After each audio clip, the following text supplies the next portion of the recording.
This presentation examines workplace health risks and expatriate maladjustment in global higher education. But more importantly, it documents what happens when institutions change overnight, when people lose protection without warning. This is not theory. This is lived damage.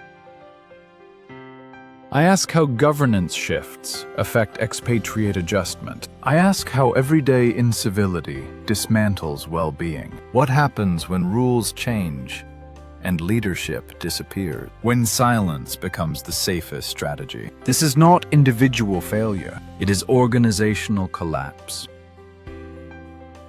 Expatriate workplace health is often assumed, not protected. People relocate families, careers, and identities based on institutional promises. One participant said, "I realized I had no protection the moment I needed it most." This is where HRD responsibility begins.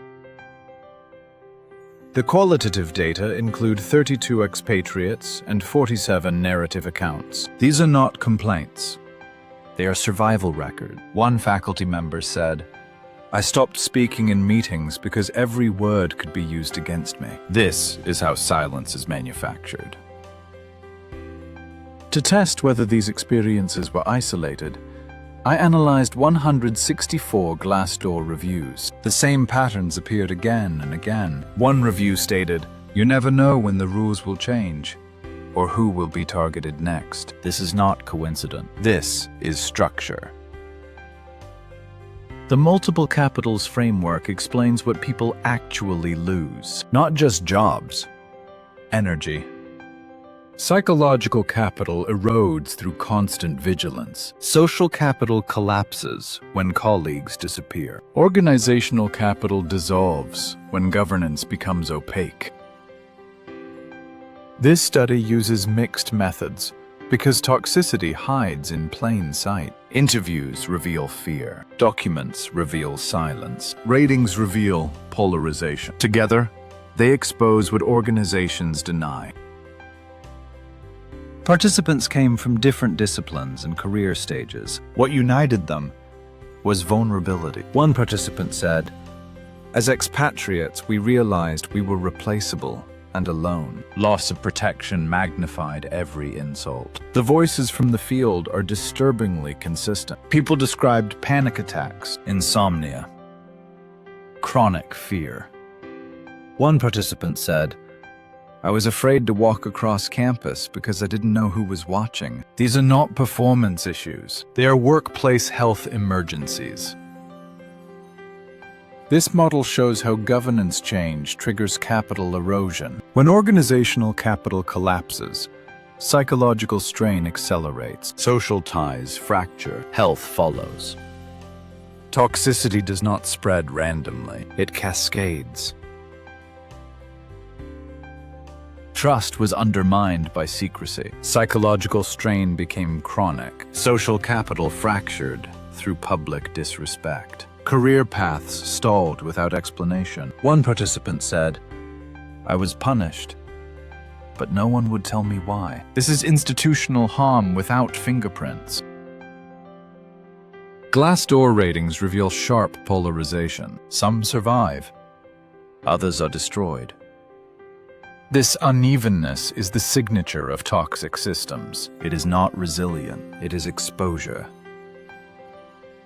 At Wenzhou Keen University, ratings clustered at extremes, very positive or deeply negative. This split reflects unequal protection. One hosting national group is insulated. The other expatriates absorbs the harm. This is not culture. This is power.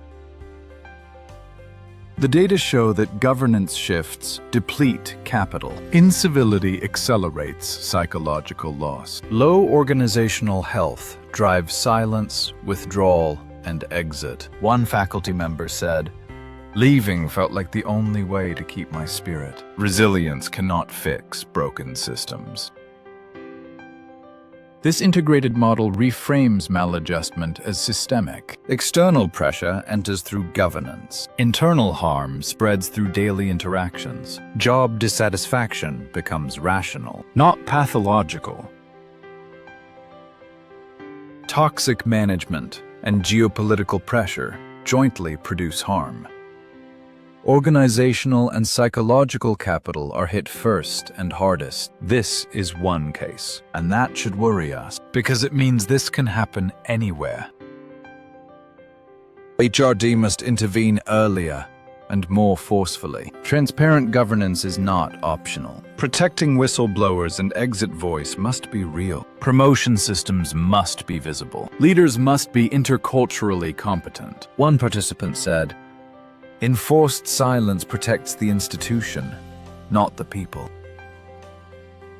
Future research must move beyond documenting harm. It must examine how organizations recover after toxicity. Longitudinal studies can track whether depleted capital can be rebuilt. Comparative research can test whether governance reforms actually restore trust. Intervention studies can ask what works and what fails in real institutions. We also need to study whose voices are still missing. Gender, nationality, rank, and precarity shape exposure to harm. Future HRD research should focus not only on resilience, but on accountability, repair, and prevention. If an organization can be toxic, why can't it be healing? Toxicity is created through decisions, habits, and silence. Healing can be created the same way, through transparency, through protection, through leadership that listens instead of retaliates. This is not a question of possibility. It is a question of choice. And the responsibility to choose differently belongs to institutions, not to the people they harm.